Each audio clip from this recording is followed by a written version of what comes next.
Olá para você ligado na programação da TV Unesp.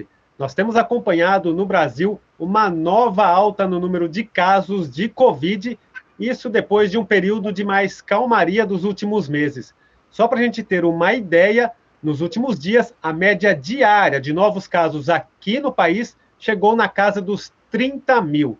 E para falar um pouquinho mais sobre esta situação e explicar os porquês nós chegamos a esses novos números novamente, está aqui com a gente o médico sanitarista e professor do Departamento de Saúde Pública da Faculdade de Medicina da Unesp em Botucatu, Antônio Luiz Caldas Júnior. Professor, mais uma vez, muito obrigado por atender a TV Unesp. Eu que agradeço o convite e saúdo a vocês da TV Unesp, né, importante veículo de comunicação, e a todas as pessoas que nos acompanharem. Então, professor, a primeira pergunta, né, já vamos direto ao ponto. O que explica, professor, essa nova alta no número de casos de Covid aqui no Brasil, inclusive aí mesmo em Botucatu, sua cidade, né, que foi a cidade pioneira no país que trouxe a vacinação em massa da população ao longo dos últimos meses para todo mundo, para todas as faixas etárias? Bom, esse é um fenômeno que chamou muito a atenção de todos, né? Nós tivemos, antes de falar dessa última onda aqui, né, uma subonda, nós tivemos um grande aumento da Covid, né? Depois de um 2021 difícil, em dezembro, o mundo inteiro, e o Brasil, e Botucatu, foram surpreendidos por essa onda da Ômicron. Eu vou falar uns números aqui, só para a gente ter uma ideia da dimensão do problema, né? No mês de dezembro, quando os efeitos da vacinação já ganhavam corpo aqui no Brasil, a gente chegou a ter 3 mil casos por dia, casos novos de Covid, aqui em Botucatu, 3, 4 casos. E um mês e pouco depois, final de janeiro, começo de fevereiro, isso deu um grande salto. No Brasil, foi de 3 mil para 200 mil casos ao dia. Né? Assustou todo mundo, como foi em todo mundo. E depois uma nova queda, chegamos aí um pouco acima de 10 mil, 12, 13 mil casos no Brasil. Então, saímos de 3 mil, fomos lá para 200 mil, voltamos para 13 mil. Mas, quando todo mundo achava que a coisa estava resolvida, começou tudo de novo. Essa semana, na última semana, nós tivemos quase 300 mil casos no Brasil. O que dá até um número, fechou ontem, né? Um pouco superior do que esse que você falou, deu uma média, semana passada, de 42 mil casos. Né? 300 mil brasileiros adoeceram de Covid a semana passada.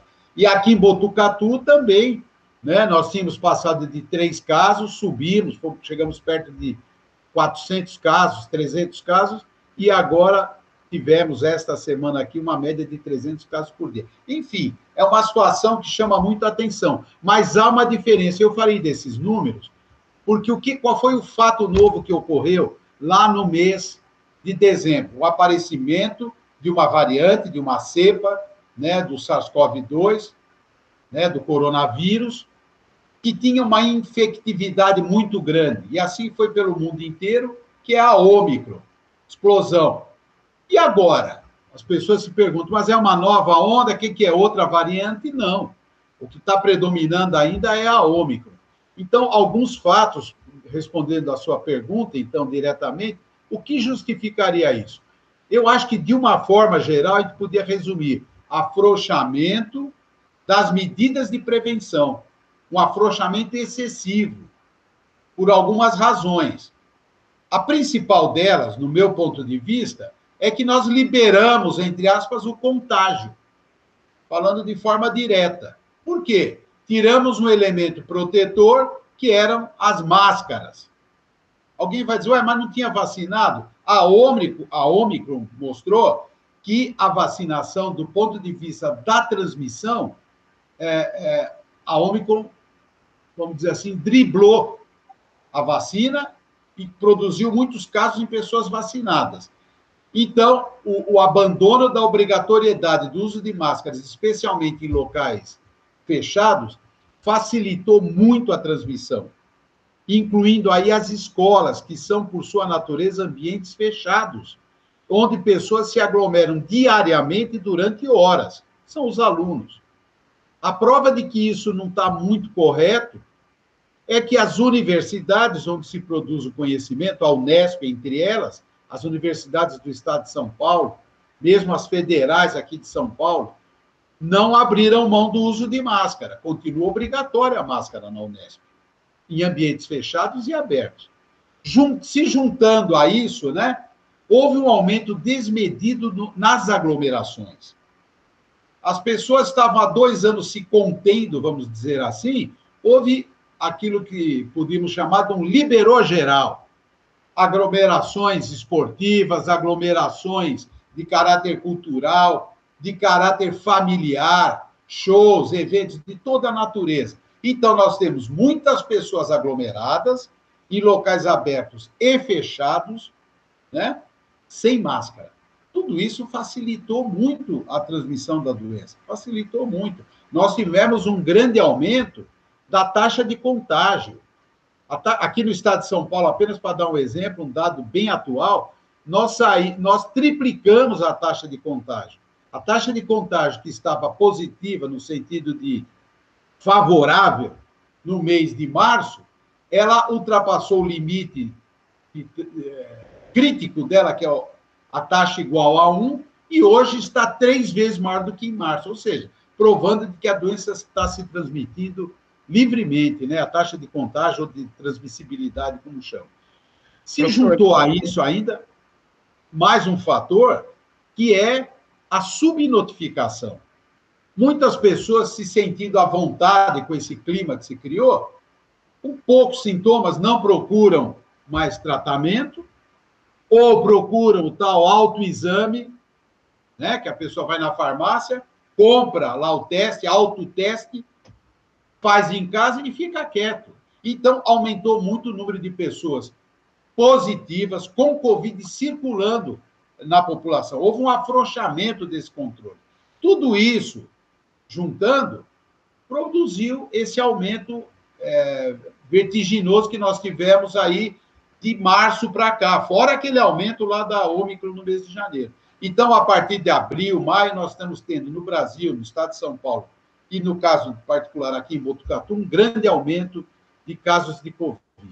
É exatamente em cima dessa questão da subnotificação, professor, que eu queria só fazer um comentário rapidamente, um caso particular, que a minha filha de 4 anos, ela apresentou os sintomas, né, clássicos, né, da Covid-19. Nós fomos até o plano de saúde, até o pronto atendimento infantil, e eu perguntei, olha, não seria o caso de fazer o exame de Covid? E eles informaram, olha, se a gente for fazer o exame em todas as crianças que têm procurado, nós não vamos dar conta, nós estamos com um número tão grande de crianças com esses sintomas que a gente não está mais testando nenhuma. A gente passa os protocolos para cuidar em casa, que são mais ou menos os mesmos, né, de, como a gente se diz, uma gripe com explicação, aí sim, você retorna para cá. Então, dentro desse número, né, de casos no Brasil, certamente, dá para falar 100% de certeza que ele é muito maior, né, professor?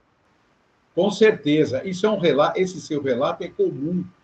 A gente ouvir que as pessoas procuram profissionais de saúde, né? E eles dizem, olha, se for Covid ou não, o tratamento vai ser o mesmo, então vamos cuidar como se fosse, né? O que é um erro.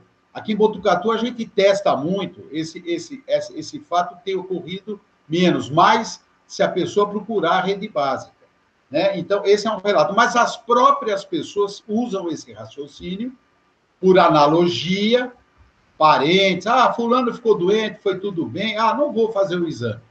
E alguns fazem dar positivo e se comportam como se não tivessem. Porque nós temos uma parte importante da nossa população, varia de um município para outro, na economia informal. E a pessoa, então, não vai deixar de fazer o que ela faz, é um vendedor ambulante, então, toca a vida. Vida que segue.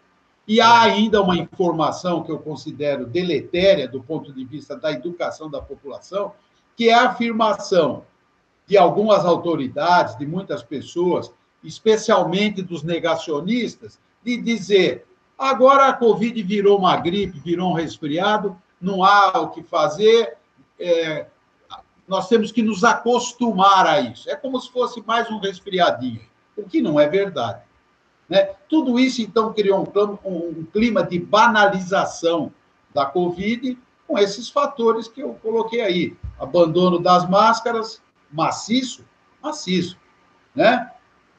Aglomerações e a diminuição da realização de exames ou a realização do autoteste, a pessoa mesmo, esse caso não é notificado, obviamente, né? O que há, de fato, é o seguinte, as pessoas não se aperceberam que, embora as imunizações sejam muito importantes, na Covid existe um conjunto de medidas que deve ser trabalhado sincronicamente. Me permita fazer uma analogia.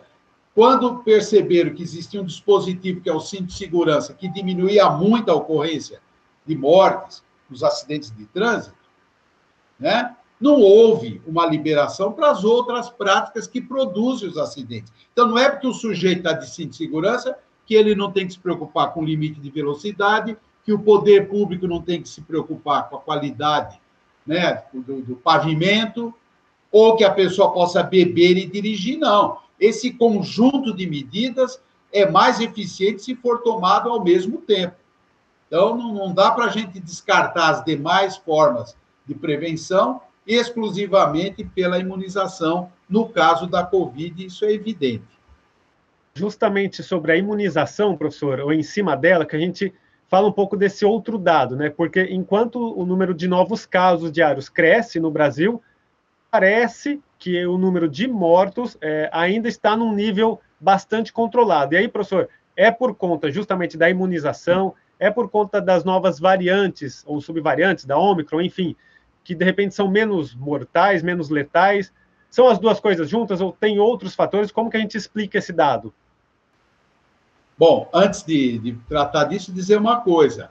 Esta queda da mortalidade, esta queda da gravidade dos casos, acaba estimulando tudo que nós falamos anteriormente. Porque as pessoas dizem, eu peguei Covid e não aconteceu nada. Isso anima outras pessoas a não se cuidarem também. Bom, é um fato evidente essa queda dos casos, né, das mortes por Covid, ou daqueles casos que chegam à internação, né? Isso é evidente, é bem evidente essa relação. Mas nós temos algumas evidências claras de que, embora a variante Ômicron possa ter vamos dizer assim, uma patogenicidade, que é a capacidade de produzir doença, ou mesmo de produzir óbitos, menor, tá? A principal explicação para essa queda, de fato, são as vacinas, né? São as vacinas. E eu posso dizer ou provar, né, o porquê disso. Logo que apareceu, essa discussão tem acontecido muito, né? Essa insistência, não, especialmente, de novo, dos negacionistas. Isso não tem nada a ver com a vacina não funciona.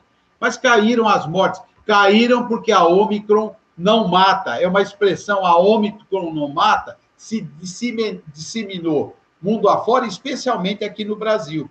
Ou dizer, não, 2 doses está bom, isso não é verdade. Já no mês de janeiro, a Suíça é um país que foi tomada pela Ômicron. Teve uma explosão de casos que não tem comparação nenhuma com o que vinha acontecendo desde o início da pandemia, lá na Suíça. E logo no mês de janeiro saiu um estudo mostrando que pessoas que não haviam recebido nenhuma dose de vacina, lá na Suíça, tinham 10 vezes mais chance de morrer, isso são dados baseados na realidade suíça, do que aqueles que haviam tomado pelo menos 2 doses, aquela vacinação básica. 10 vezes. Se comparado com os que tinham recebido 2 doses e mais o reforço, essa diferença era de 50 vezes.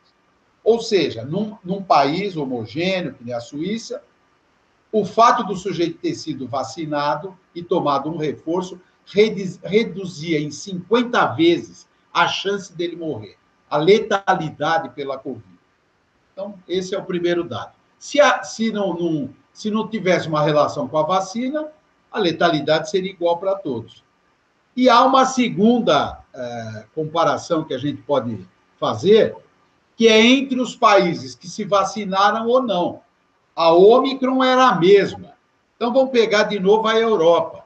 Portugal é um país que tem uma vacinação acima de 90%. Já tinha em janeiro. O que aconteceu em Portugal? O maior número de casos de Covid desde o início da pandemia, como lá na Suíça. Explodiram os casos. Mas as mortes, não. Ocorreu um pequeno, discreto aumento de mortes em Portugal, né, totalmente desproporcional à explosão de casos. O mesmo aconteceu na Inglaterra, embora com uma vacinação menor, teve um aumento um pouquinho maior de casos, mas desproporcional. Vamos passar para o outro extremo da Europa, Rússia e Ucrânia, que na época, aliás, não estavam em guerra ainda, né? Tanto a Rússia, mas principalmente a Ucrânia, a vacinação baixa. A Ucrânia não chegava a 30%, né? Muito pior que muitos países mundo afora. O que aconteceu na Ucrânia e na Rússia? Nunca tiveram tantos casos e, sobretudo, nunca tiveram tantas mortes. A Ucrânia, o presidente da Ucrânia, que agora, naquela época, ninguém sabia quem era, mas agora sabe, ele é contra as vacinas. Ele foi uma pessoa que veio a público se manifestar contra as vacinas. Resultado, uma explosão de mortes por Covid na Ucrânia. Então, se o problema fosse a Ômicron, que não mata, não mataria na Ucrânia. Eu acho que está clara a resposta nesses dois exemplos, da Suíça, comparando vacinados com não vacinados, e comparando países vacinados ou não. A vacina, as vacinas, melhor dizendo, que são várias da Covid, embora não tenham segurado os casos de Ômicron, com certeza seguraram as formas graves e, sobretudo, as mortes pela doença.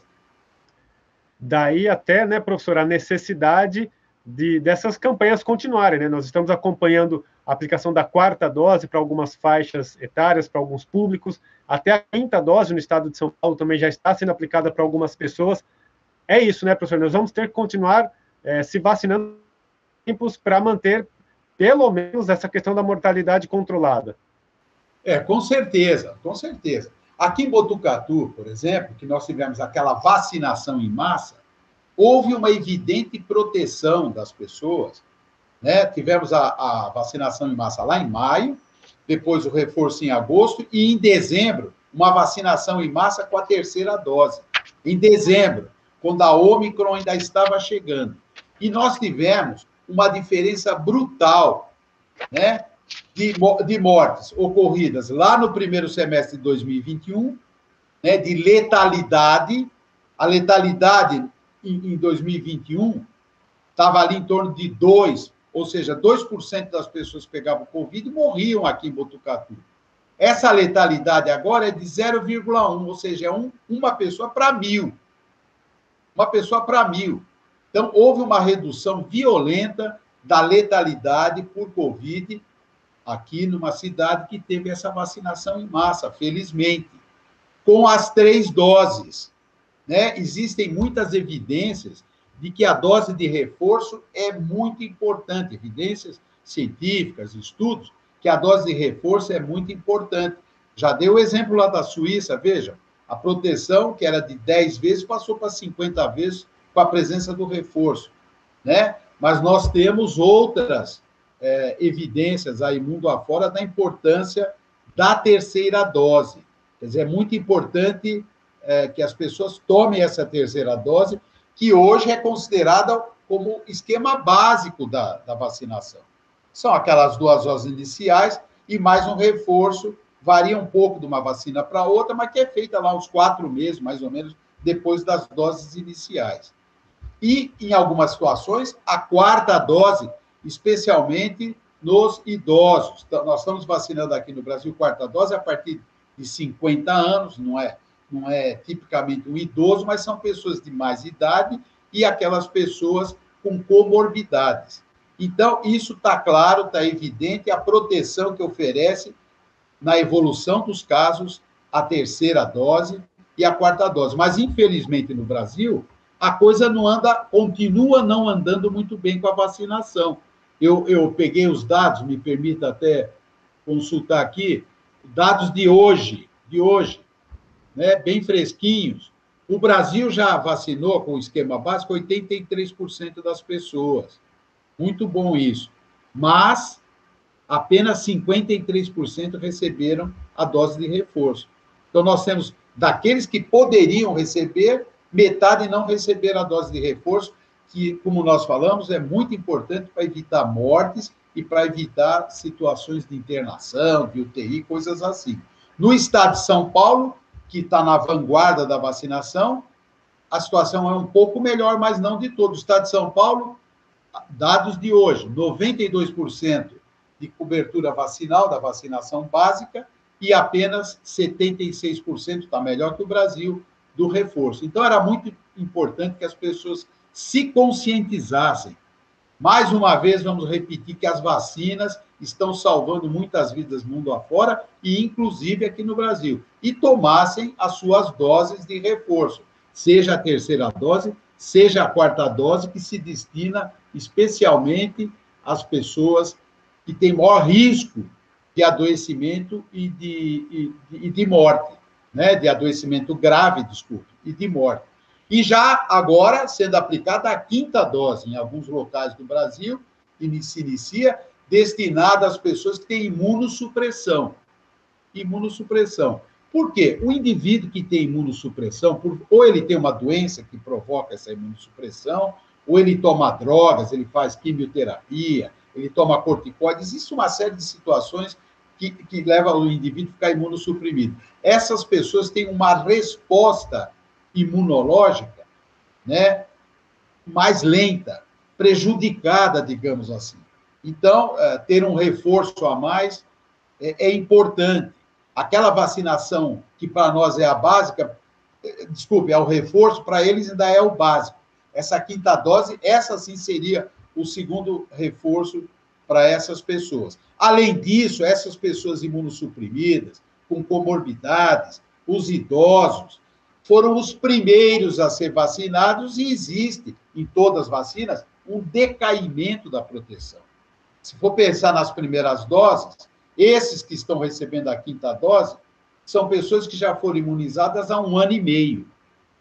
Bem, então tudo isso é um conjunto de situações indicando a importância da imunização, da terceira dose.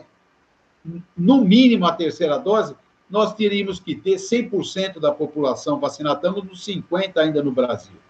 E da quarta dose, e para aqueles em que foi indicada a quinta dose. Muita gente diz, mas isso é uma bagunça, eu vou tomar 4 doses de vacina em 1 ano? Pessoal, uma criancinha, um bebezinho, quando nasce, ele vai receber no primeiro ano de vida, em 12 meses, ele vai receber 4ª dose para poliomielite, ele vai receber 4 doses para o tétano, ele vai receber 4 doses para coqueluche, para difteria. Ou seja, a imunização inicial na vida, as crianças tomam 4 doses dessas vacinas, fora outras que tomam 3 doses. Como a Covid é uma doença nova, todos nós aqui para a Covid somos crianças. Não há nada demais em se tomar 4 doses de uma vacina diante de uma doença nova. Tá claro? Então, não é nenhuma coisa do outro mundo nós darmos 4 doses de vacina para uma pessoa em 1 ano de vida. É isso que nós fazemos, ou devíamos fazer, com todas as crianças que nascem aqui no Brasil. Uma ótima comparação, professor. E ainda dentro de vacinas, e até para a gente também te liberar, né? Já tomamos muito do seu tempo, professor.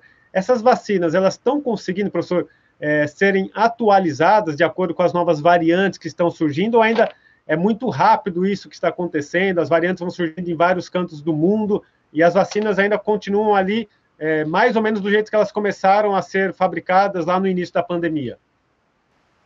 Olha, as vacinas que a Coronavac, uma pessoa que tomar a Coronavac hoje vai tomar a mesma Coronavac de 1 ano e meio atrás. Alguns inimigos das vacinas dizem, isso prova que as vacinas não servem para nada. Não é verdade. Há uma diferença entre o vírus sofrer variações na sua estrutura, que são as variantes, né? Isso todos os vírus estão sofrem todo dia. Mas e o poder imunogênico das vacinas.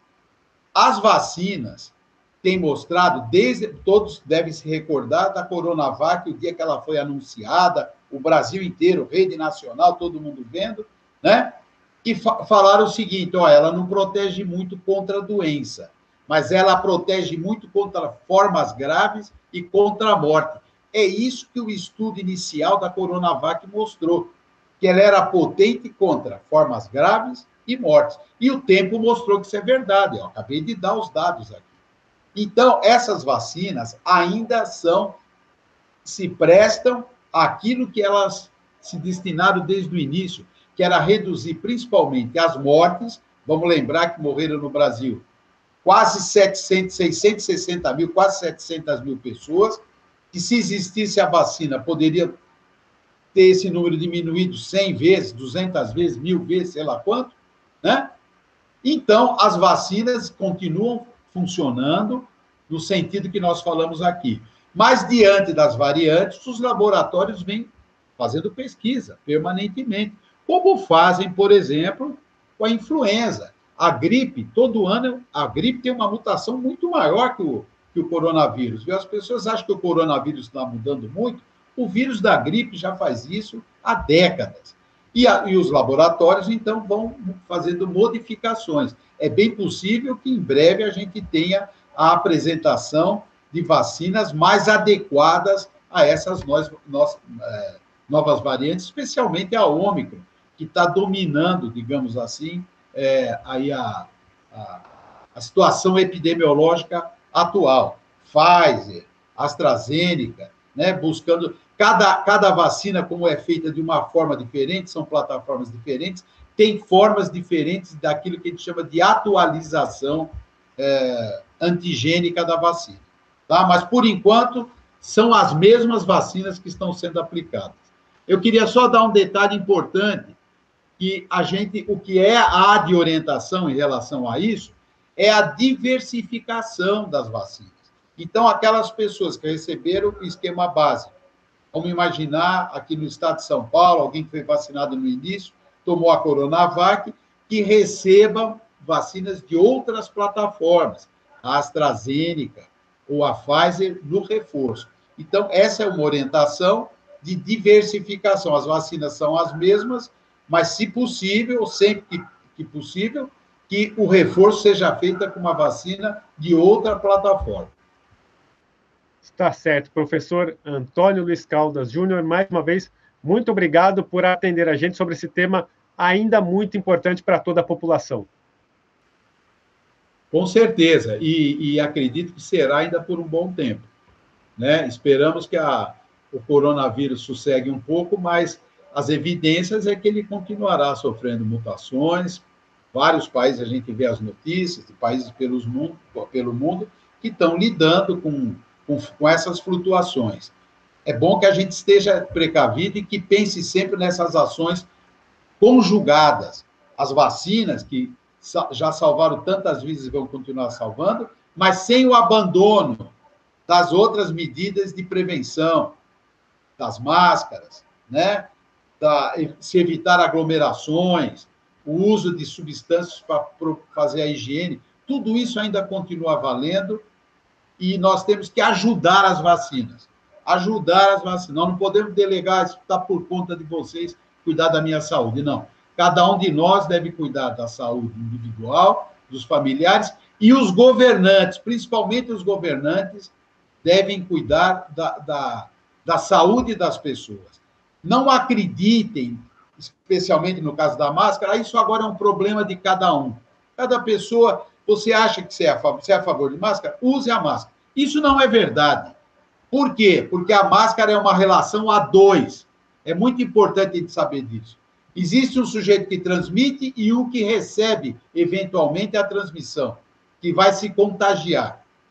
Então, não basta que apenas uma pessoa que usa máscara, ou por convicção, ou porque é idoso, ou porque é imunodeprimido, é hipertenso, é diabético, vou usar minha máscara. Diante de uma pessoa que é uma fonte de infecção, essa máscara tem um efeito muito limitado.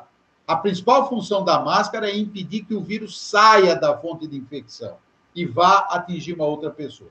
Então, estou falando isso porque o poder público não pode dizer isso agora está na consciência de cada cidadão. Não, nós precisamos continuar tendo políticas, além das vacinas, políticas de enfrentamento da pandemia, e espero que o Brasil melhore nesse sentido também. Muito obrigado pelo convite e um abraço a todos os amigos da Unesp, do Estado de São Paulo e do Brasil, porque eu sei que a TV Unesp é ouvida em todos os cantos do nosso país. Muito obrigado. Obrigado, professor, e obrigado a todos que nos acompanharam em mais uma edição do Boletim Unesp Notícias. A gente volta a qualquer momento com mais informações. Obrigado, até mais.